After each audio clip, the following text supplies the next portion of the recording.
Welcome to American Education FM, everybody. I'm Dr. Sean Brooks. Well, hello, everyone. Welcome back. I've got some education-related stories to bring up, per usual. Plenty of jab-related things as well. This continues to ramp up and sort of slide right into the old education field at the exact same time. And as I've said before, it's even becoming more public. And it's being televised, in particular during sporting events, and I'm going to mention that as well. I also have a couple of good news things to bring up at the end, and certainly a history lesson also that sort of describes that we've been brainwashed. Shouldn't shock anybody who listens to this show, but a nice history lesson throughout that pretty much proves that that's the case, and then again, an anonymous post describing how we are winning. And this is a good thing, but it's going to take time, and it's going to keep taking time. Okay. The first story was sent to me by a listener, and again, thank you for sending this my way. This comes from CNBC, which I think is telling. This is very telling. This is one of those things, again, that you've heard me say, they're not going to be able to hide this. They aren't going to be able to hide or cover up the lack of enrollment within American schools, in particular colleges, because it's the college enrollment that is the most visible. In K-12 settings, they can hide. They're not walking around outside. You can't necessarily see them all day long, but colleges and universities, it's beyond evident, because all you need is a pair of eyes and a brain, and you can see what's going on. They're not showing up. So again, this is titled from CNBC, "Universities are going to continue to suffer," quote unquote. Some colleges struggle with enrollment declines under funding. This was from last Wednesday. Still relevant, and it's going to continue to be. Here are the key points before I read through this. It says, quote, "Enrollment declines and underfunding have hit the higher education system hard. Post-pandemic, a number of colleges are in financial jeopardy. Deep cuts in state funding for higher education have pushed more of the costs onto students and paved the way for significant tuition increases." It says the following, quote, "Increasingly, high school students are rethinking the value of college, with a growing number of them questioning the return on investment. Some have decided against a 4-year degree. To be sure, undergraduate enrollment was failing even before the pandemic, never was a pandemic, but remote learning, coupled with sky-high cost of college, triggered a nosedive. The number of undergraduates enrolled in colleges nationwide is now down 9.4% compared to 2 years ago, a loss of nearly 1.4 million students. Remember when I said if it hits 11%, or even goes up to 20%, they're finished, but I think I said 11%. We're almost there, if this is to be believed. We know it's high. We know that the enrollment has dropped dramatically, and visually so. But if it hits 11% or goes above 11%, it's game over. And I can't wait. I can't wait. It continues. It says, "Those steep declines caused tuition revenue to fall, putting some schools in financial jeopardy. A few have had to shut down entirely."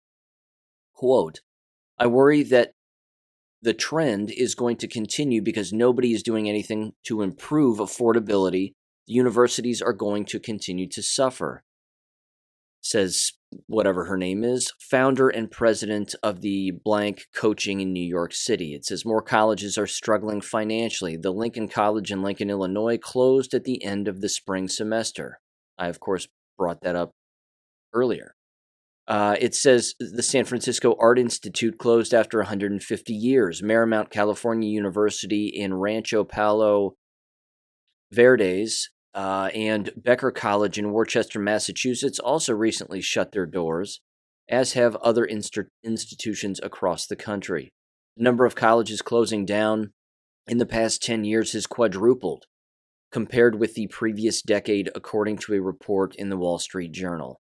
It then says, heading into the 2022-23 academic year, New Jersey City University declared a financial emergency. Quote, a national trend of declining enrollment for college-age students has resulted in a long-term erosion in the university's ability to operate, said Joseph Scott, chairman of the Jersey City, New Jersey Schools Board of Trustees, in a statement. Then it says funding cuts have created a crunch for smaller schools. At the same time, deep cuts in the state's funding for higher education have pushed more of the cost onto students and paved the way for significant tuition increases. Meanwhile, college costs are still rising. Tuition and fees, plus room and board, for a 4-year private college averaged $55,800 in the 21-22 school year. At 4-year in-state public colleges, it was $27,330 according to the College Board. The real issue is that the federal support for students and state support for students has been declining, said Barbara Mistick, president of the National Association of Independent Colleges and Universities. Quote, it's inevitable there will be a crunch somewhere along the line. Not all schools struggling, however. In fact, the country's most elite institutions are faring better than ever. And then it continues and continues. I'm going to end it there. Here's the issue with this, as you've heard me say. They're not addressing the real problem. They'll never address the real problem. It's not just about not getting money. It's about why aren't they getting money. And the excuse that they use, the old horse they consistently just beat to death, is that high school students are just choosing to not go to college because it's just too expensive. Why is it so expensive? It's just this constant ping pong game of back and forth. It's more expensive because people aren't showing up. But people aren't showing up because it's not just expensive. That's not the only reason. It's because they've been abused. They've been lied to. They're sick and they're dying from the shots. All of this is connected. And eventually, the ping pong ball is just going to rattle on one side of the table until it stops or falls off the table. You can't keep this back and forth going of this giant lie and say, well, it's just too expensive. We need to lower the cost of school. You can't do that. You can't lower the cost with no one showing up. It's inevitable you have to raise the cost. They're doing themselves in. I love it. I personally love it. You've heard me say this 1,000 times. They're doing themselves in. They don't know what to do to stop it. And I'm certain, again, that the emails that these presidents and deans and whatever else, provosts, you name it, are receiving are all jab related. We're not coming to your university because you're forcing the jab on us. We're not coming to you to your college because you didn't accept our medical or religious exemption because we don't want to take the shots. And then I guarantee, too, that parents who are making these emails are making specific digs on these monsters that run these institutions, and they're saying, look what you did in 2020 and 2021 and now 2022 moving forward. You forced all of this. We don't trust you. We have a son or a daughter or a niece or a nephew or a grandchild who has been hurt as a result of these shots. And you were the ones that told them that they couldn't attend unless they took them. Well, now they're sick, handicapped, and or dead. So we blame you. Ladies and gentlemen, they're getting those emails. Universities know what they're doing. Just like when I've brought up the insurance companies. The insurance companies know at the very top that the premiums are increasing among the jabbed. They know that. And they're trying to, of course, profit from that. Universities are in the same boat, only they're on the losing end of this one in the more immediate term, so to speak. In the short term, they're losing quickly. And like I said, you can see this visually with your own eyes. Travel to a college university campus, drive around. It looks like a ghost town. For the most part, it looks like a complete ghost town. And it almost doesn't matter what campus it is. There is a visual decline in enrollment. You cannot kill your customers with your policy and expect them to come back. You just can't. And You can't kill your customers who are related to the financiers, i.e. the parents, and expect the parents to consistently fund your operation. That's not going to happen either. So as long as they keep these jabs mandated and required for people to show up and they do whatever they have to do, like like I'm sure you've heard, and I've brought it up, and so is Fauci himself, that monster, but they're trying to normalize this just like a flu shot, which is poison on its own, but they're trying to normalize the regiment of these shots. Again, Fauci was on, just sidebar very quickly here before I get into some other education-related things, but Fauci was on Stephen Colbert last week. It was an absolute abomination. I recommend getting on YouTube and watching the whole thing. It was about 7-8 minutes long plus. He was asked point blank about ivermectin and hydroxychloroquine, and Fauci, without stuttering, looked Colbert right in the face and said, "It doesn't work." I mean, he just said the word no. Colbert looked at him, and Colbert's a monster too, and a propagandist and allegedly a pedophile, but he looked right at him, and he said, ivermectin, hydroxychloroquine, I'm asking for a friend, what do you think? And he just said no. Doesn't work and it could hurt you, is what he said. Again, I could bring up old quotes of him talking about hydroxychloroquine, Fauci talking about it and calling it a miracle drug, which he has said in the past. Back in 2007, if memory serves. He's a psychopath, and these people are psychopaths. And the people that are, again, running these colleges and universities are taking their advice from psychopaths and then pushing it forth, just blindly trusting the science. You can't do that for very long and expect to remain in business. So it is collapsing. It's good news. This is a good thing.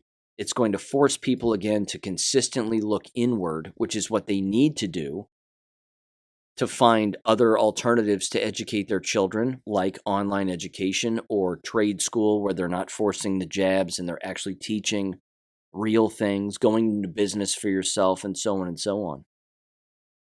I love it.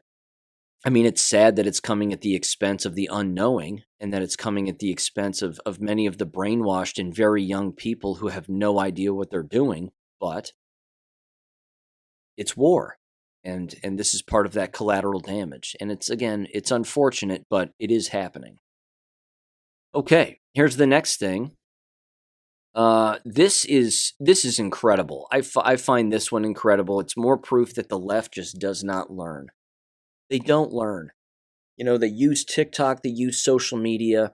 And I remember a number of years ago when I wasn't on social media, which was basically every day before January of 2021, because I was, again, never on it before that.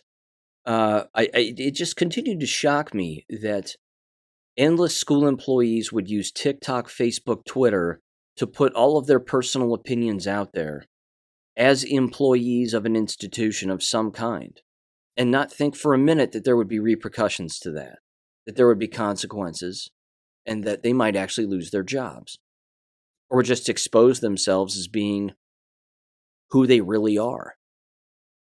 They still don't learn, is the point. And this will prove it, I guarantee it. And I'm going to read this whole thing because it's hilarious. This comes from National File, and it is titled, "Is That a Threat?" ? High school principal is quote-unquote pulling up on any white person who says they're not racist. It says an assistant principal at Pencrest High School also said that anyone who voted for Trump is complicit in upholding white supremacy. I love it. Samuel Evans, an assistant principal at Pencrest High School in Delaware County, Pennsylvania, tweeted that he would pull up, quote-unquote, on any white person who denies that they are inherently racist. In another tweet, the assistant principal claimed that Trump voters are complicit in upholding white supremacy. The Rose Tree Media School District, where Evans is employed, although not for long, vows to cultivate a socially just and anti-racist school community as part of its inclusivity and belonging goals. This person's crazy, and you're going to hear their tweets. Said in one tweet, Evans threatened to pull up if he heard another white male or white person say that they are not racist. Quote, if I hear another white male or white person say they're not racist or white privilege isn't real, I am asking for your location so we can talk, ! Unquote. Evans wrote, followed by the hashtags, yep, I'm pulling up, and Black Lives Matter. And there's his tweet. Apparently, he also said, quote, dear white people, saying that you don't have a racist bone in your body means nothing to black people. What we black people want to hear and see is that you are anti-racist and you are committed to an anti-racist lifestyle, Evans wrote in another tweet with the same theme.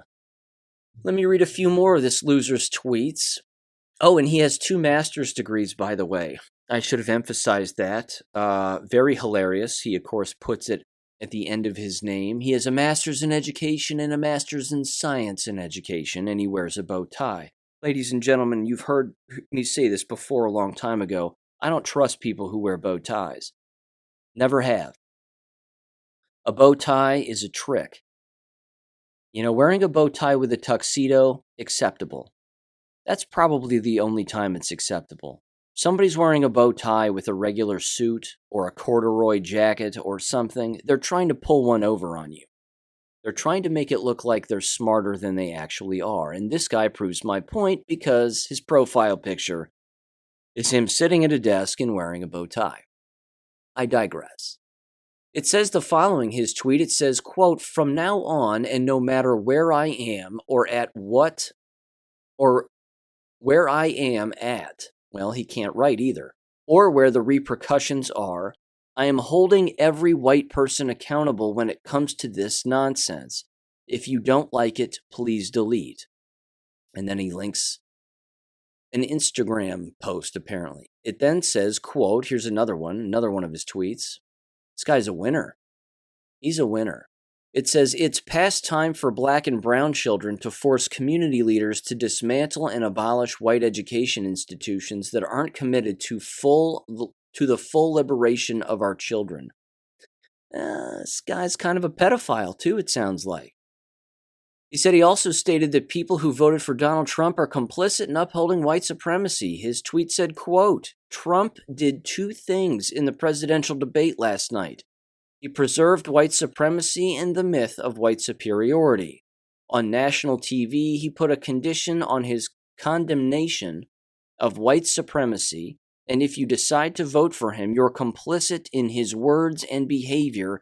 Ladies and gentlemen, this is an administrator of a school building. They have no business doing this, but he doesn't care, because the left doesn't care. They're deranged. They're becoming more and more brazen with their behavior. Here's another one. It says, quote, the ignorance I see and have to deal with in my school district is mind-boggling. It's crazy how people use covert tactics to protect white supremacy and promote their anti-black rhetoric. Hashtag, this is America. Hashtag, to be black in America. This guy's not going to make it. He's not going to make it. Let's see. It says, quote, one media resident who asked to remain anonymous told National File that leftist political ideology is very much a part of the district's curriculum. Quote, the school board is comprised entirely of Democrats, 9 of them. The superintendent, assistant superintendent, the director of safe and inclusive schools, and many other administrators and teachers are leftists. They put all of their time and energy into propagandizing our children with their political worldview instead of teaching them reading, writing, and arithmetic, the parent said. Quote, they've squandered hundreds of thousands of taxpayer dollars, creating useless administrator positions and indoctrinating our teachers into social emotional learning and trauma-informed pedagogy. Again, that trauma-informed pedagogy is a big deal, and it ties directly into what Amazing Polly, again, said on her most recent video. I highly recommend checking that out again. It's on her BitChute page. It's also on Rumble. Definitely check that out. They purposely create confusion and trauma so that they can then groom them and manipulate children. But it goes further than that, beyond just children. You can groom and manipulate teachers themselves, and of course parents, by exposing them to trauma that they ultimately believe. Just like all the fake pandemic stuff, all the shutdowns in 2020, every single example that's been brought up here that you've heard, read, and seen on your own time also. Same thing. If you create a population and a state of victims, then they will believe they are victims and then live in that fake victimhood forever, for the rest of their lives. And then they will, of course, do things to themselves to alleviate that victimhood, basically. But what they don't understand is that the things that they're doing to themselves to alleviate that victimhood are remarkably harmful. Like the shots, for example, and all of the virtue signaling that we saw with the shots. Well, the same thing, of course, happens with the flu shots and the mask wearing and all of it. I did a thing. I did a good thing. I helped myself and the people around me. Whoops, I'm dead. Guess I didn't help myself and the people around me anymore. That right there, again, that's the manipulation. And it's not just happening with children, because if you can manipulate the people who are responsible for children, then you have society by the balls. Then you've got everybody. Except for us, of course, because, well, we've learned. And there's a compliment at the end of this episode, by the way, also, or toward the end, that is going to, again, lead into a string of positive things. But there was apparently a German general who has complimented all of us unjabbed purebloods. And I'm going to read that compliment in a little bit.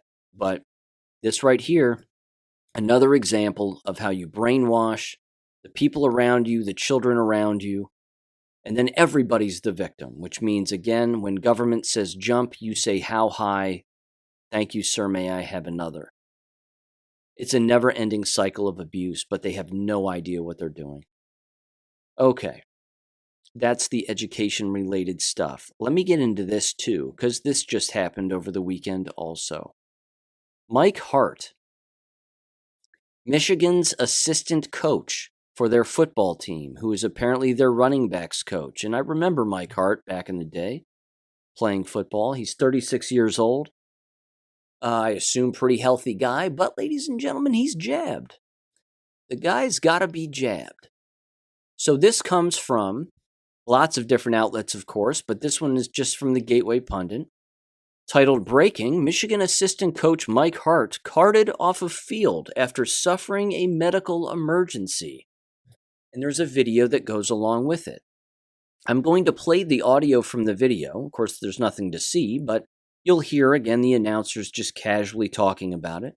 People standing around with their hands on their hips. Because I love the observational stuff in all of this. Again, you're watching sheep in the Matrix not know what's going on, and yet it's right in front of them. See, it would almost... this is terrible. It's terrible to think, but I'm wondering if waking these people up would actually take, for example, during a live football game, not one coach falling to the ground, grabbing their chest and falling to the ground, which of course is what happened in Mike Hart's case.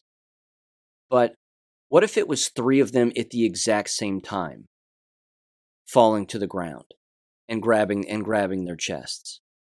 Or not even being able to move. I mean, is it going to take 3 people at a time for people to say, well, that's strange. Why did 3 people just fall over at the exact same time? I mean, what if it's 4 or 5 people at the exact same time? Because they don't seem to be making the connections when it's just one person. Well, maybe they just had a medical episode, and sometimes people just have medical episodes. They can easily get out from underneath that. That's an easy excuse for them. Well, on to the game, back to the game. 1st and 10 from the 20-yard line. And then they're back at it.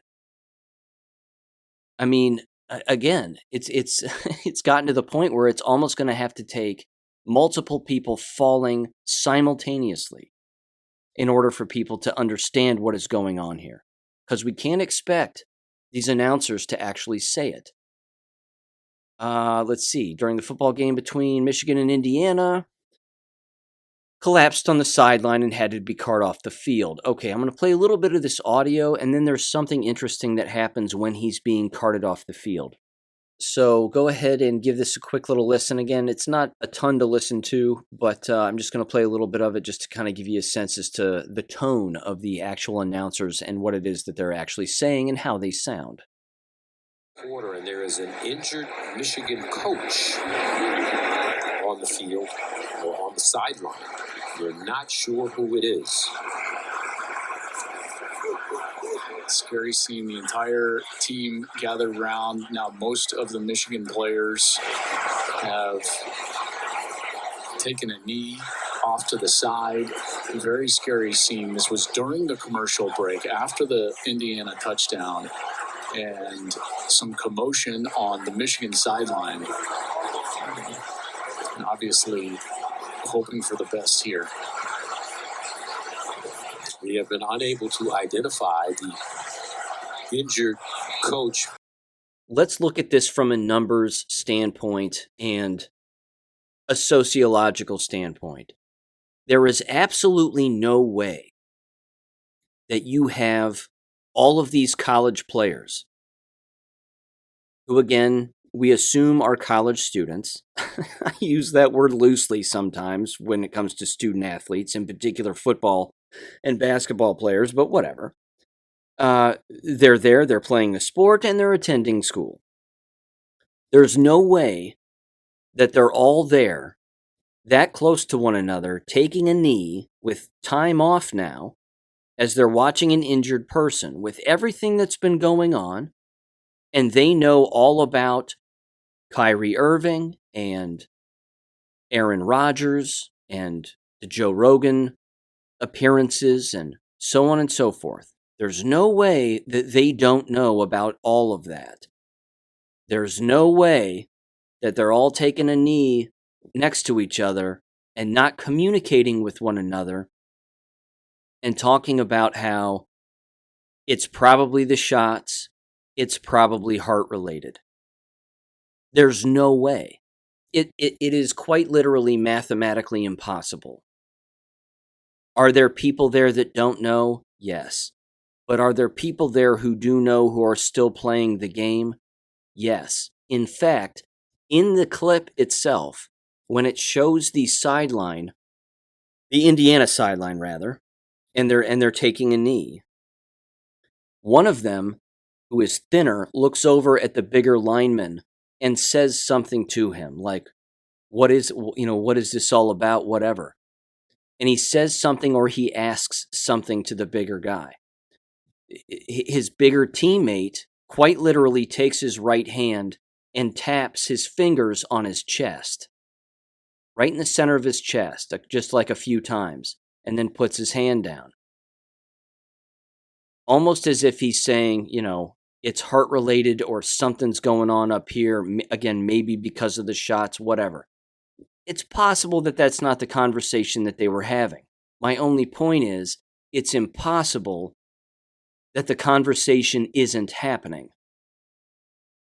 Something like this happens on the field, on TV, it's being broadcast. It's inevitable that the shot recipients who are playing the game are talking about what's going on.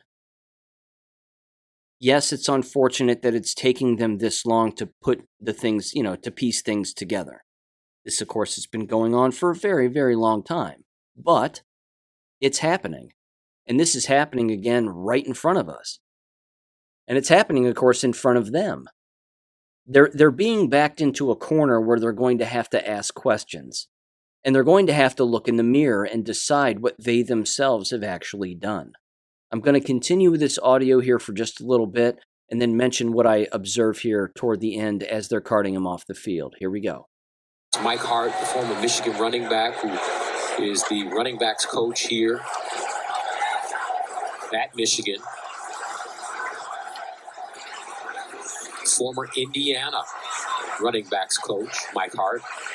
Spent a lot of time here in Bloomington. And two of the guys that were closest during that entire sequence were Blake Corum and Donovan Edwards, of course, his players. There's Mike, and obviously hoping and praying for him. Not sure what happened. Okay, we know what happened. We know exactly what happened. Here's the deal, and that's the end of the audio. There's really nothing else to play. I mean, they cart him off the field, and then, again, 1st and 10 at the 20-yard line. Okay. When they're carting him off the field, and first of all, he doesn't stand up. On the sidelines, he does not stand up. They roll him over onto a gurney, they lift up the platform, and then they put him on the golf cart, and then they're taking him away. When they're driving away, there's a woman, of course, part of the medical staff, walking next to him, and she has his hands. He's tied to the rig, of course, but and he's alive and moving around and talking and whatever. Nothing on his face, no oxygen, none of that. He has his hands on his chest, and he starts to do the old, thumb in the air, hand in the air, I'm okay with his left hand. She immediately grabs his hand and puts it down, and she shakes her head, and again, you can see her, and she's saying something like this. She's saying, no, don't do that. It's okay. You need to relax. You need to just relax. And then you can see his head drop back, and then he completely relaxes. If it were anything else other than a heart issue or a stroke or something, he'd be allowed to lift his hand and give the old thumbs up, I'm okay. So it's either heart or neurological in some form or fashion, without a doubt. There's no doubt about it. And again, it doesn't take Sherlock Holmes to figure this one out. This is shot related. Again, you've heard me say this a gazillion times that we're going to keep seeing this in front of our own faces on the sidelines all the time. The question that I consistently have is this one made the news rounds, in particular on Gateway Pundit, and it would in a couple other areas also, I'm sure. Again, I don't watch ESPN, but I'm sure it made that. I know Rich Eisen is a former, he's a current sports guy. I hear he's a complete jerk, but in real life. But he's a sports guy, Michigan fan, graduated from Michigan. I'm sure he'll bring it up on his show and just gloss over it like it's not that big a deal. Again, it can't be more obvious what this is my whole point. And what concerns me, which is what I was going to say earlier, is that how often is this really happening on the sidelines of football games or even on the actual field, and yet we aren't seeing the footage? That's the more alarming part, I think. What are they hiding from us? But I continue to be shocked that people don't seem to understand what's going on here. But like I said, we can't expect them to admit it, because an admission of it, well, then the dam breaks. Here's another one. Again, politicians. Apparently, they aren't making the connections either. Although they probably are, they just don't want to admit it because, again, the dam will break. This comes from Citizen Free Press.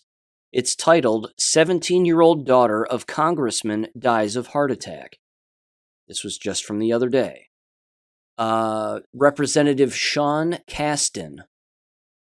It says, quote, a statement from the Casten family. Quote, this past June, our daughter, Gwen Casten, died of a sudden cardiac arrhythmia.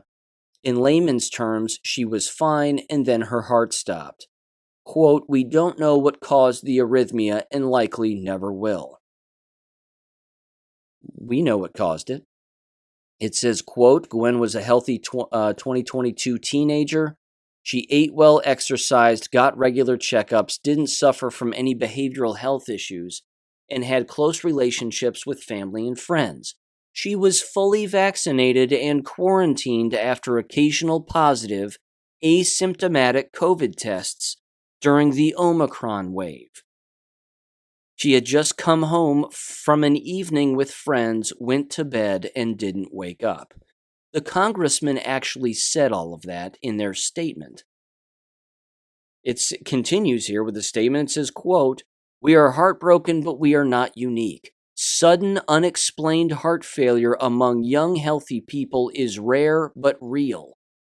We are left grasping at the wrong end of random chance."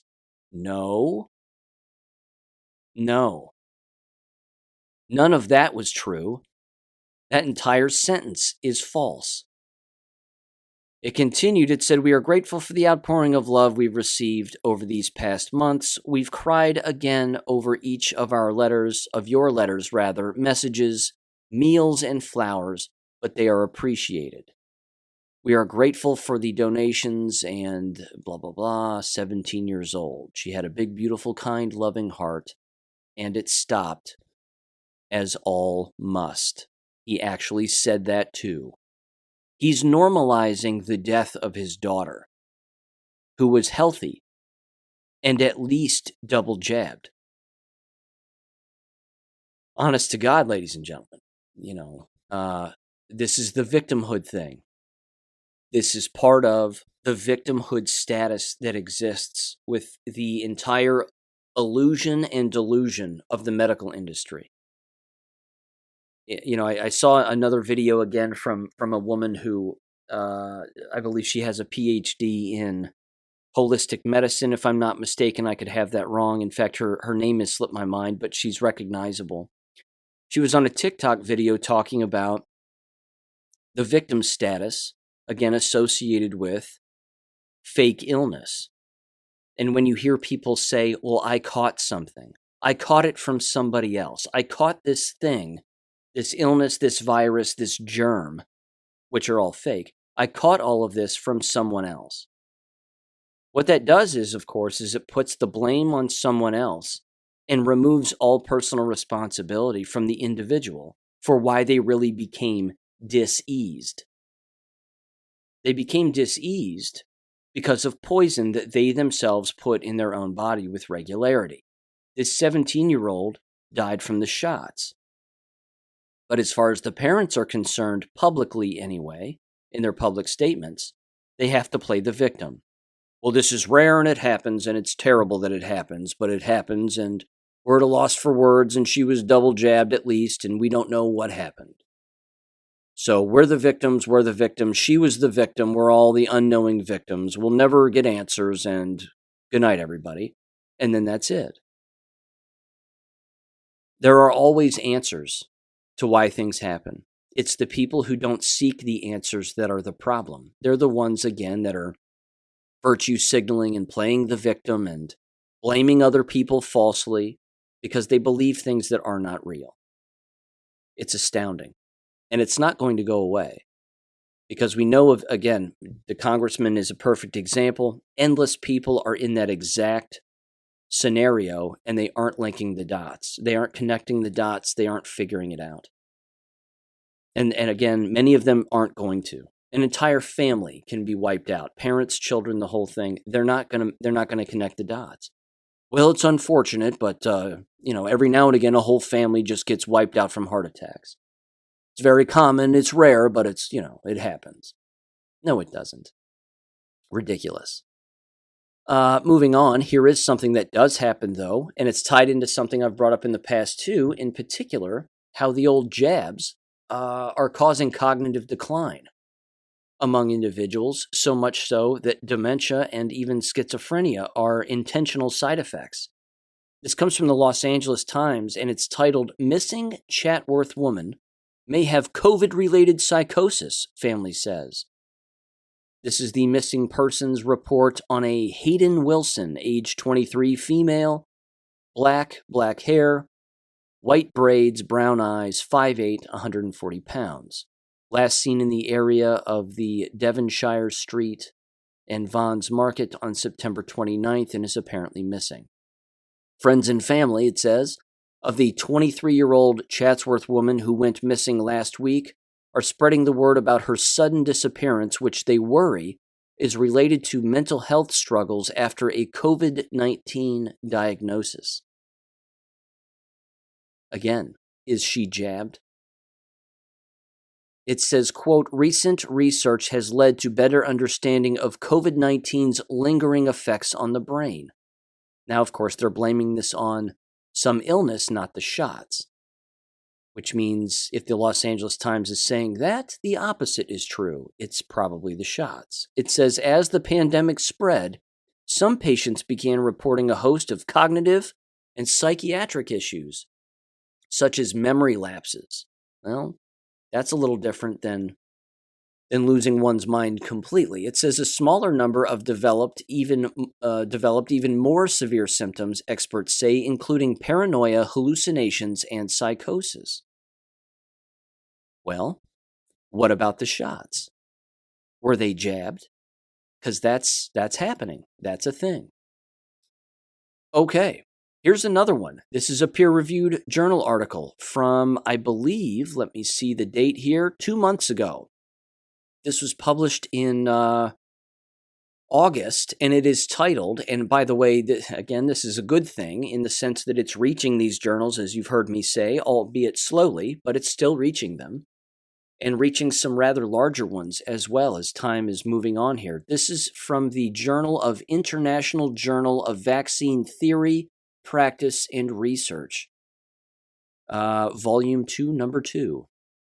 It is titled, Dark Field Microscopic Analysis of the Blood of 1,006 Symptomatic Persons After Anti-COVID mRNA Injections from the Pfizer-BioNTech or Moderna.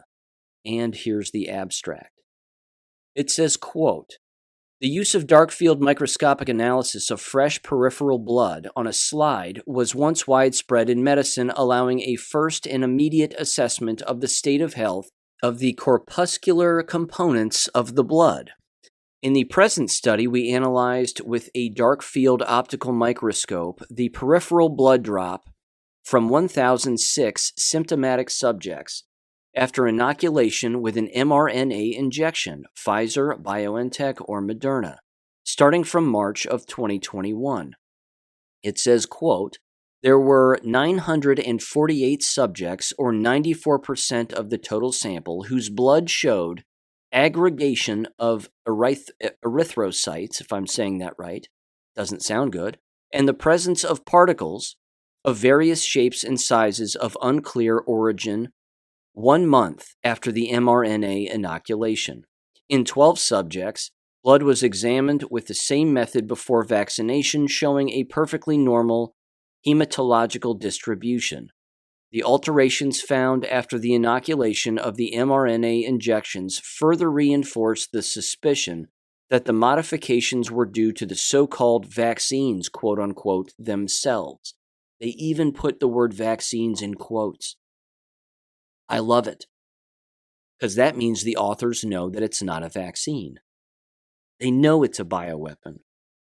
It finishes and says, quote, we report 4 clinical cases, chosen as representative of the entire case series. Further studies are needed to define the exact nature of the particles found in the blood and to identify possible solutions to the problems they are evidently causing, unquote. Summary, 94% of the people who took these jabs just in their sample size of just 1,006 people have abnormal blood now. It's just a snowball. This is a giant snowball that just keeps getting kicked down a hill, and it's getting bigger and bigger. Fortunately, however, there are people who recognize that there are individuals like us who know what's going on and have known what's going on and did know what was going on as it was happening. And behaviorally speaking, there are many of them that are speaking out and basically congratulating us, not that we need it, but they're congratulating us and saying these individuals who resisted all of this, the masks, the jabs, the tyranny, you name it, that when it comes to civilization, we are the ones who are going to survive. We are the ones who recognize psychological torture when it's actually happening, and yeah, kudos to us. I wanted to read this. I wanted to end then with a history lesson on brainwashing again, and then I have an anonymous post rather that proves we're winning from a historic standpoint, I believe, and I agree with it. Good news, I believe also. Okay, so this comes from the rarefoundation.com, and it is titled, French General Pays Tribute to the Unvaccinated. Quote, they embody the best of humanity. They are superheroes. It says the following. In a powerful letter making waves across Europe, French General Christian Blachon, I'm saying that right, praised citizens who refused the experimental COVID vaccines injections. Despite years of pressure campaigns, discriminatory policies, social exclusion, loss of income, threats, and being blamed for others' deaths, the general thanked the unvaccinated for their strength, courage, and leadership. He said the following, quote, If I were fully vaccinated, I would admire the unvaccinated for standing up to the greatest pressure I have ever seen, including from spouses, parents, children, friends, colleagues, and doctors. People who have been capable of such personality, courage, and such critical ability undoubtedly embody the best of humanity. They are found everywhere in all ages, levels of education, countries, and opinions. They are of a particular kind. These are the soldiers that any army of light wishes to have in its ranks. They are the parents that every child wishes to have, and the children that every parent dreams of having. They are beings above the average of their societies. They are the essence of the peoples who have built all cultures and conquered horizons. They are there by your side. They seem normal, but they are all superheroes. They did what others could not do. They were the tree that withstood the hurricane of insults, discrimination, and social exclusion. And they did it because they thought they were alone and believed they were alone. Not necessarily, but I get what he's saying. He continued and said, excluded from their families' Christmas tables, they have never seen anything so cruel. They lost their jobs, let their careers sink, and had no more money. But they didn't care. They suffered immeasurable discrimination, denunciations, betrayals, and humiliation, but they continued. Never before in humanity has there been such a casting. We now know who the resistors are on planet Earth. Women, men, old, young, rich, poor, of all races and all religions, the unvaccinated, the chosen ones of the invisible ark, the only ones who managed to resist when everything fell apart, collapsed. You've passed an unimaginable test that many of the toughest Marines, commandos, Green Berets, astronauts, astronauts, that's funny, and geniuses couldn't pass. You are made of the stuff of the greatest that ever lived, those heroes born among ordinary men who shine in the dark, unquote. I completely agree.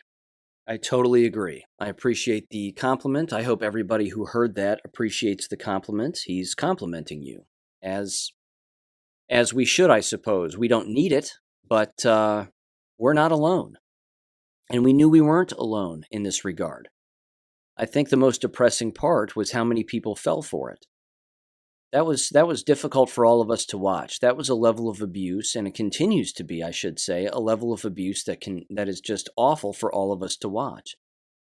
You know, you want to walk up to a person wearing a mask and say, you wearing that pisses me off, because it shows that you don't know what the hell you're doing.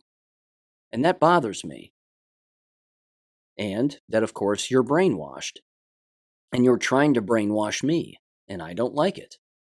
Which actually leads me to this. Nice little history lesson, I think.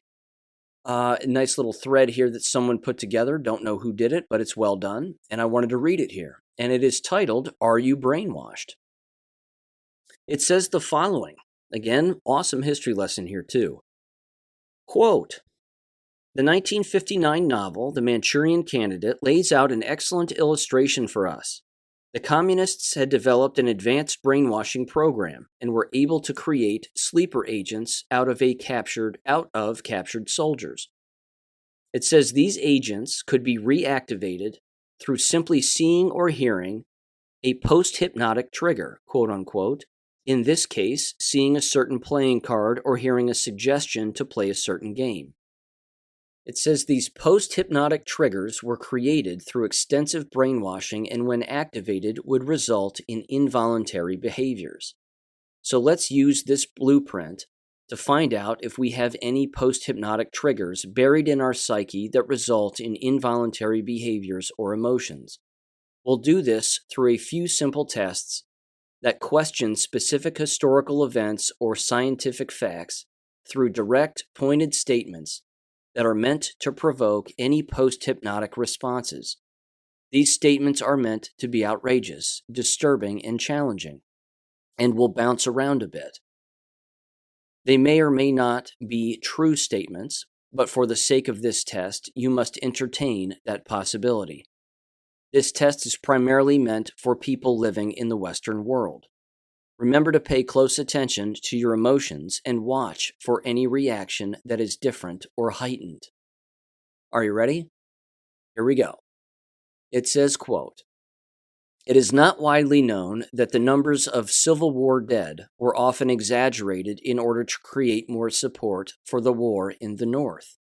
For instance, the Battle of Gettysburg is popularly said to have incurred over 23,000 casualties, but the real number may have been less than half of that at around 10,000.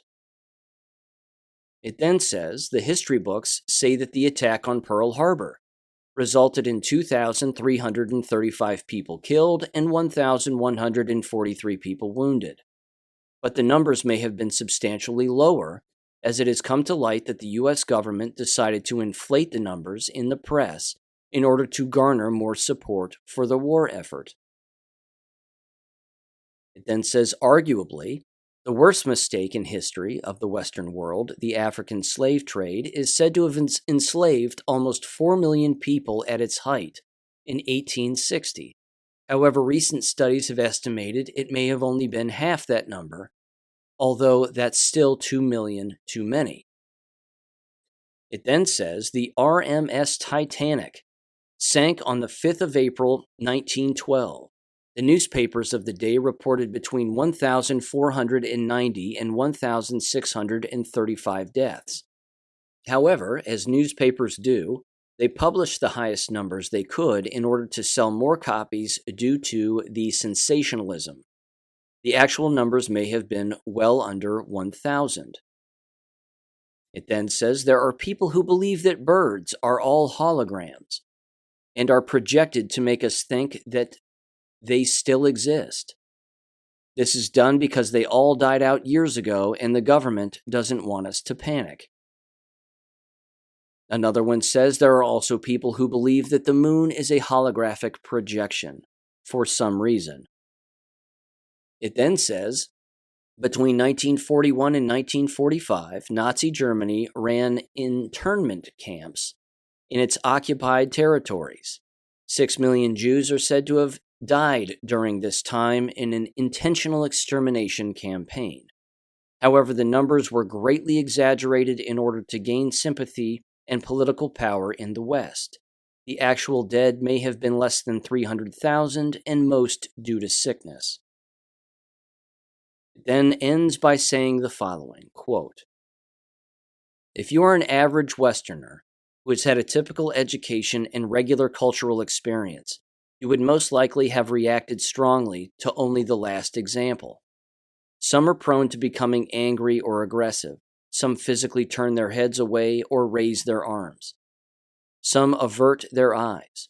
Some involuntarily make noise or voice automatic disapproval. The effect is also much more noticeable when this test is done verbally rather than visually.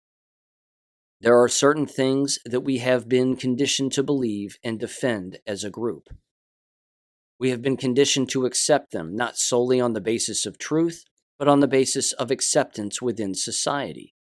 This has been done over time throughout your life. You will not be ostracized from society for merely questioning the historical numbers associated with other events. This is a powerful force. It brainwashes you to react instinctively and strongly against certain things. This is, in a sense, hypnotic brainwashing, and it can happen with any number of issues. I think it is important to examine our own biases and find out if we have been programmed to believe certain things. For decades, in the many Western countries, there has been only one historical event that is illegal to question, but there are many other areas we could be brainwashed." Unquote. I like that. It's well done, and I think it perfectly exemplifies not just those particular examples, and of course how some of them are completely ridiculous. Holographic birds, that's outrageous. Same thing with the moon. That's a funny one too. But again, it just continues to prove that there are certain things that people just don't want to question because it's too comfortable for them to just believe what they've been told and believe what they've seen, in particular, if they've seen it from childhood, growing up, and then all the way through their teenage years, 20s, 30s, 40s, and so on and so on. They don't want to believe that they've believed a lie for a very long time, including, I might add, the word Nazi. You'll completely understand how the word Nazi gets used on a constant basis, and yet they don't know what the word actually means. The word Nazi is a derogatory term that was created by a Marxist who happened to be Jewish back in the time of Adolf Hitler for the purpose of, again, making fun of National Socialists. That's where the word Nazi comes from. The word Nazi does not mean National Socialist, and Germans themselves back then didn't refer to themselves as Nazis. It's actually short for the word Ignaz, which means unknowing. And the word actually was created by Conrad Hayden, who was a journalist. He was a Jewish German journalist who was both a journalist and a historian of the Weimar Republic. And he did not like the National Socialists that, of course, got rid of the Weimar Republic, which was the degenerate faction of Germany back before Adolf Hitler. So there you go. Again, it's not just events, dates, and numbers that are manipulated, it's words. It's word usage. But again, people don't think, unfortunately. And they believe what they hear and they believe what they see, and that's good enough for them. Because again, that's where it's comfortable for them. That's why they call it a comfortable delusion. Because it's comfortable. It's more comfortable to be delusional and to just believe again what they read and what they are told. And that's sad because it's always had a negative impact on society. And we've seen it now, of course, with not just education, but what people are willing to fall for when it comes to the medical industry. But I want to finish with this, another positive note here. And then again, this is an anonymous post. I agree with it. A nice little quick history lesson. And I think just more proof that we are winning. As awful as what we are experiencing, there are good guys within endless organizations who want to see us survive. We, of course, want to survive and flourish and come out of all of this much stronger, so that hopefully we can teach an accurate history to the next generation. It's titled "The Purpose Behind Clown World." And this was from back on June 1st, and it was on one of the Chan boards. It says the following, quote, "We are living through a controlled recreation of the transition from the Roman Republic to the Roman Empire. Anyone that has studied the history of empires over recorded history knows that they follow a predictable trajectory. Growth through production and industrialization financed by debt. Peak around a financial bubble and growing wealth gap. And then a downtrend predicted on transitioning away from a gold standard involving growing inflation and social unrest. It then says, quote, all empires follow this path, and at each precipice there is a changing of the guard that is finalized through war to determine the new global leader and holder of the reserve currency. The powers that be in the West are not stupid and know this. If we do nothing, China is posed to be the new global leader. This Great Reset, quote unquote, is sold to the masses as a leftist takeover, and many eat it up. But look at what it's actually doing. Every day, millions of people are awakened to the intentional destruction of our way of life by these new global leaders. This is being done on purpose, but not to transition us into a new left-wing government. It's to destroy the left-wing political power absolutely. The intended end result of this will be a great reset, yes, but it will be a right-wing resurgence, the complete destruction of the Democrat and liberal parties in the West, and a move away from democracy into new American empire. This is being done because it has to be done. It may take a while. The transition from Julius Caesar's Roman Republic to Augustus's Roman Empire took almost 2 decades, but it will be done, and it will be glorious. Unquote. Ladies and gentlemen, thank you for listening. I'll catch you on Wednesday. Take care. Thank you for listening to American Education FM. Make sure and check out AmericanEducationFM.com for more information. Take care and God bless.